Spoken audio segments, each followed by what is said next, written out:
Welcome everyone to Moments with the Marcelins. My name is Jun. And my name is Stephanie. Fun fact, I have lived in Florida, in Oklahoma, and in Texas. Moved around quite a bit in my life. How many times have you moved? Oh, let's not talk about that. Okay, we won't. Just kidding. It's not. We'll leave that for another bad. episode. Healing. Well, it's stability. I'm just kidding. I moved about 16 times in my entire lifetime. So yes. Wow. We can talk about that in our stability topic. Okay, for sure. I hope you guys are enjoying this. I hope you're having a wonderful day, wonderful evening, wherever you are, whether you're listening to this as you're folding laundry, whether you're cooking, whether you are in the car on the way to work or school, or wherever this finds you. I hope that your life is enriched by today's conversation. We're going to pick up on part 2 of Are We Really Friends? I hope that you've listened to part 1 because this is really going to segue into where we last finished off on that episode. If you have not, please tune into it. I'm sure you're going to find it so beneficial. Now that we know that there's more categories than just the friend category in our lives, we can now kind of move people into those areas. So we have the friend category, of course. We also have associates. We have advisors, and we also have assignments. That's right. So again, tune into it. Let us know your thoughts. And so we're just going to pick up there. I think one thing that we all have to keep in mind when we're talking about aligning our relationships is being a good steward. And so stewardship is more about how we manage things and resources that we have. It goes far beyond just finances, but it's everything that has been given to us. Relationships are included in that. And so we have to understand that good stewardship says that I'm responsible for what I'm responsible for. And I'm also responsible for utilizing the resources at my disposal in a way that advances what I believe to be God's agenda for my life. Self-stewardship also begins with the understanding that I'm responsible for me, for advocating for myself. And I need to understand that it is not selfishness, but it's being a good manager of what God has given me. And I want to talk a little bit about the difference between managing and ownership. Yeah. As individuals, we don't own anything. You know, we say it all the time. This is my car. This is my job. These are my children. But ultimately, and we say that like, and, you know, we don't mean. We get it. Yeah. Yeah, I get it. But ultimately, you know, everything that we have, we're called to manage it. We don't own anyone. Because it's a gift from God. It's a gift from God. Exactly. And so as managers, everything that he has given us, we need to make sure that we take care of it. You know, some might be listening and they view self-stewardship as being selfish. And, you know, a lot of times in religious circles, that is kind of the concept that if you are, you know, taking care of self, it's viewed as selfish and you need to look out for people. And, you know, God has called us to sacrifice. And this is just such bad ideology and theology, because when we view stewardship, self-stewardship as selfish, we're basically telling God that if I'm not in the equation, then God can't do it. And so we overestimate what we can do and we underestimate what God can do. That's so good. And having good self-stewardship says the following, that God loves these individuals way more than I can do. He was in the equation before I was, and he will be in it after I'm gone. And so we need to understand that we are not as good as we think we are. And we need to understand that all the things that we have come from God. And so we should allow God to do what he needs to do and what he wants to do. And part of that is creating boundaries. That's so good. There's a book that I read a couple years ago that is titled Boundaries by Dr. Cloud. And in this book, he talks about the laws of boundaries, which I think were so influential when I started looking into my life. And it's not just boundaries with just friends, but he dives in like boundaries with like children and like, you know, coworkers and, you know, just different areas of your life. And so the first law that he talks about is the law of sowing and reaping. And the Bible in Galatians 6:7-8, it says, you know, you will reap whatever you sow. And if you sow to your flesh, you will reap corruption from the flesh. But if you sow into the spirit, you will reap eternal life from the spirit. And one thing that I know that I have seen in my own life is that sometimes we get in the way of what someone was supposed to reap because of what they sowed. And just to give you an example, like, let's say that you overspend 1 month, right? And, you were bad with your money. You did some retail therapy because there was a crisis going on and you just need to feel better. And then you automatically go to a friend or your parents like, hey, I overspend, can you give me money because I have no money for food or to pay my bills or whatnot. And your parents or your friends give you money because you overspend. And so now they have interrupted the law of sowing and reaping. Wow. Because you were supposed to feel the consequences of, hey, I overspend and now I can't eat. Or I overspend and now I don't have money to pay my bills. You didn't feel the consequences. Now they're going to feel the consequences over what you sowed. So good. And so we get in the way of God's own law. And so again, we're sometimes reaping the consequences of someone else's decisions because we feel like we need to go in and save them. Right.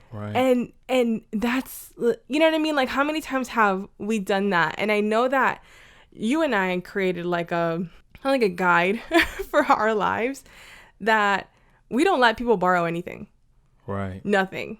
Like, if we're going to give you something, we're never going to let you borrow something. We're just going to give it to you. Right. So I'm never going to let you borrow money. I'm going to give you money out of what I can give you. Yeah. Because we always said to ourselves that if I'm not willing to give it to you, then why let you borrow it? Right. Exactly. And so I don't even expect it back. That's right. And that goes with just like believing what the word of God says, that the borrower is slave to the lender. So I'm not going to let you be a slave to something, not even to something to me, you know what I mean? And hang that over your head. So that's something we, decided early on in our relationship. And therefore, again, I'm not getting in the way of, of God's own laws of sowing and reaping, and therefore what the word of God says in regards to being in debt to, you know what I mean? And its correlation to slavery. So that's the first law. The second one is the law of responsibility. So the law of responsibility, it does, and this is one of the misconceptions in regards to it, is that, I am supposed to love everyone. That love comes at the point of self-sacrifice and self-denial. And yes, we do have a responsibility to love everyone, but it's not my responsibility to be you, to act for you, to think for you, because I get in the way of your own responsibility. Right. Does that make sense? Yeah. There is no sense of ownership of or management from that person's life if I'm constantly stepping in and doing things for the betterment of you. So this is where I have to understand I'm responsible for myself, and you're responsible for yourself, Yeah. And that's not selfish. It's, like you said, it's stewardship. It's management. If I'm stepping in to be responsible for you, for, everything else that, is happening in your life, I'm stepping in somewhere that is out of my boundary and out of my reach, because that's where God can step in, And so we're called to love one another. But again, I can't feel what you feel. I can't think for you. I can't, be this person because I have limits myself. Yeah. The other boundary is the law of power. So the law of power is that there are sometimes, and individuals maybe in your life or that, are in my life today, that feel that they are powerless to certain decisions or patterns or conditions in their life.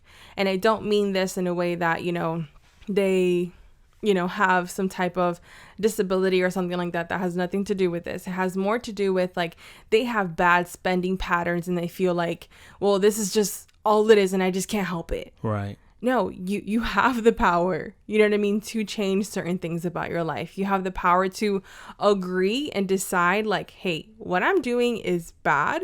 You have the power to submit that to God and be like, God, I give you this struggle that I'm having. I'm giving you this, pattern of behavior that I cannot get over.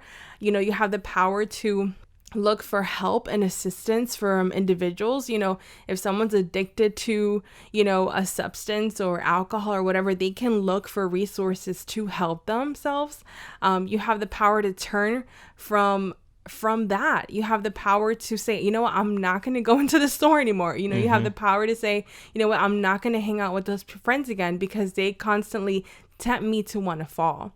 You have the power to seek, amends with those that maybe you've hurt because of your feel of powerlessness, and so therefore you can influence others. That way they can feel like they have the power to do those things for their life. But again, it's the law of power. The next one is the law of respect. So this is where people may feel that if they share their boundary with someone, that they won't accept it and that they'll get angry if I set these limits in my life. Sometimes we fear this, and I think I know that I personally dealt with this. I felt like I owed some people in my life everything in a level of access that was just unrealistic. And I felt like if I told them this, that their feelings would be hurt. Right. And the thing is that when you're thinking about the law of respect and when you're doing this evaluation in your life, it's not really based on love. It's based off of fear. So you are scared that you're going to lose these people in your life because you're setting a limit. It's not based out of the love that, like, I want you to be better. I want you to do better. And therefore I can't help you in this way. So therefore there's the limit.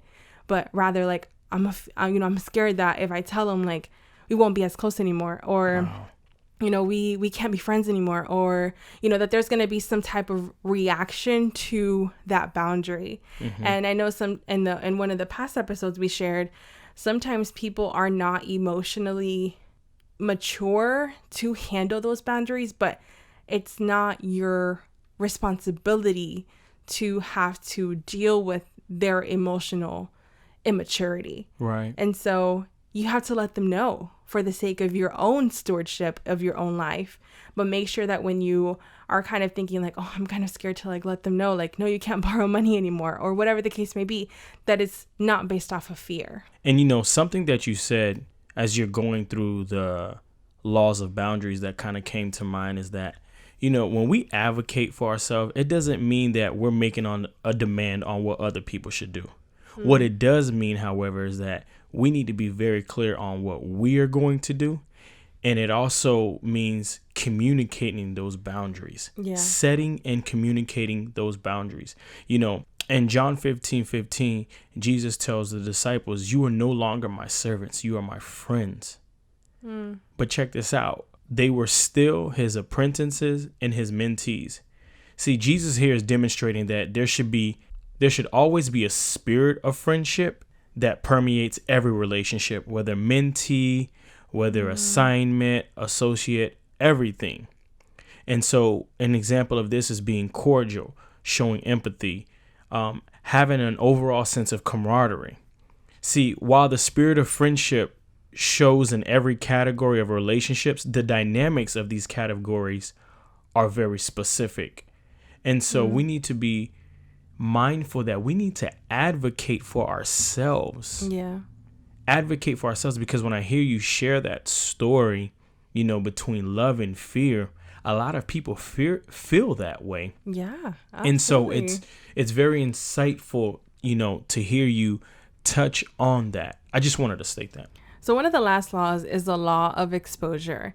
And it talks about how a boundary is a property line that defines like where things begin and where things end, and where you start and where you finish, and where God starts as well in your life. And so the whole concept has to be about the fact that we exist for friendships, but really the law of exposure kind of just brings that visibility that should be communicated to others as to this is what I can do for you. That way you're not overcome by the fears of having to be guilty or not being liked by someone or losing that connection with a friend or approval or receiving anger when you share these things. And these are all failures in love, but God's plan is that we learn how to love appropriately and with boundaries. And because of these fears that sometimes we're overcome with, we can try to sometimes have quote unquote secret boundaries where we withdraw like passively, or we're like passive aggressive, with certain relationships.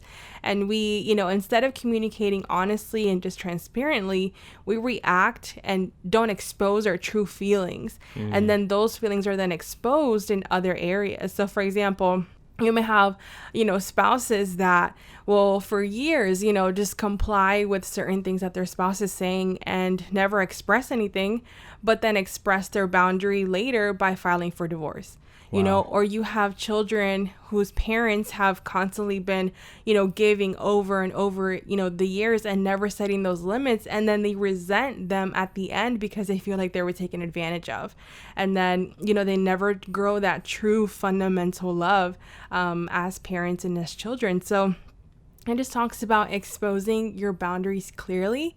That way you will have a healthier, better outcome for your life.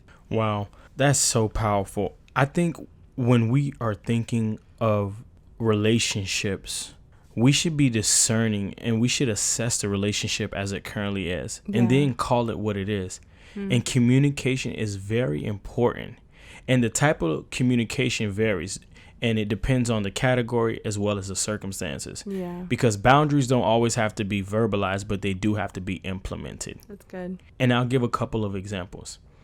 There are occasions when we might see a person is dealing with an offense or isn't reading our cues and is consistently and assertively attempting to, push the relationship further.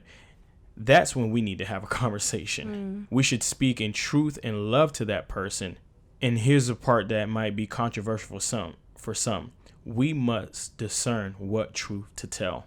We need to discern what truth it is that we need to tell. Here's the thing. The level of relationship that we have determines the kind of permission we're going to be given to be transparent with that person. So we should never be deceptive. It's important, however, when we are verbalizing whatever the boundary is, to know what part of the truth to tell a person. And the reason being that people aren't trash cans, and they shouldn't be subject to us dumping our emotional garbage on them. I love what Luke 6:31 says. It says, "Do unto others as you would have them do to you." And so we need to go with the mindset of, if we're going to have a conversation with someone who may be, overstepping boundaries, that we have to put ourselves in their position and we have to say, how would I want to be addressed in this type of situation? In the case of a friend who no longer meets your personal criteria for friendship, it's very likely that you owe that person some type of conversation. And when it's time to have that conversation with those people in our lives that may be moving from one category to another, we should start with preparation. Part of preparation is prayer, not only for the conversation, but also for the reaction. Conversations usually are easy when we shift people in one direction than shifting them in another direction. For example, it's easier to have a conversation with someone who you may want to move from associate to friends. But when we're having a conversation with someone who is a friend and, moving them to associate, that might be a little bit more difficult. Yeah. Key thing is that we don't need to tell people what category they're going to. You get what I'm saying? Yeah, and so, absolutely. Execution of this is very important. For example, if you have a friend who, maybe they haven't been meeting some qualities, you've been noticing it for a while. And let me just put in parentheses again that no individual is perfect. So if you're looking for the perfect friend, you're not going to find one. But if you've just been noticing some things that, about this person that, isn't reflective of what you would deem as a friend, whenever you have this conversation with them, lead the conversation with what more has to do with you. And so it could be something like, hey, I know you probably have noticed that I've been a little bit distant. I've just really been using this time to focus on myself and just trying to get things and my priorities in order. Notice this, right? Most of what I'm saying has nothing to do with them. Even though there might be some areas in their lives that I'm like, it's a little red flag for me. Yeah. I'm shifting it on myself. Right. So I'm discerning what truth to tell that person, because you don't want to just crush someone. And again, if you don't have that level of closeness, then you need to really be mindful of what you're going to share with someone. And so, it's more so on what I need to focus on as an individual.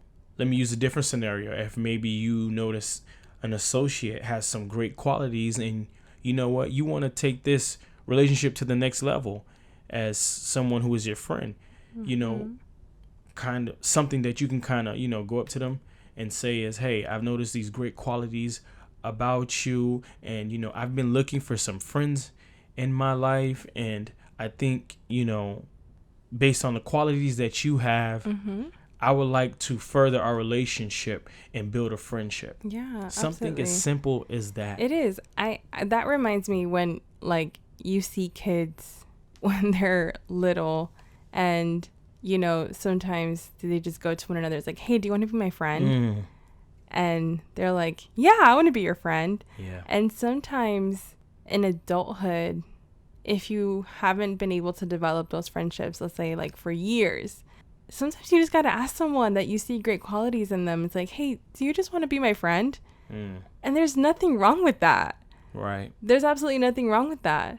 Also, those individuals that are in pastoral positions, in high leadership positions, sometimes are the loneliest people, unfortunately.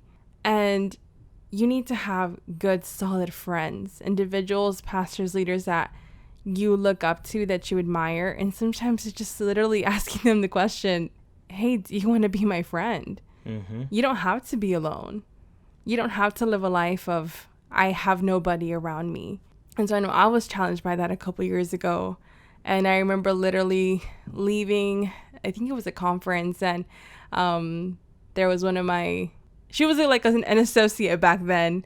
And after the meeting or the conference, I literally went up to her and I was like, do you want to be my friend? And we both literally teary-eyed. We were like, yes, this is exactly what we need from each other. Right. And you know what I mean?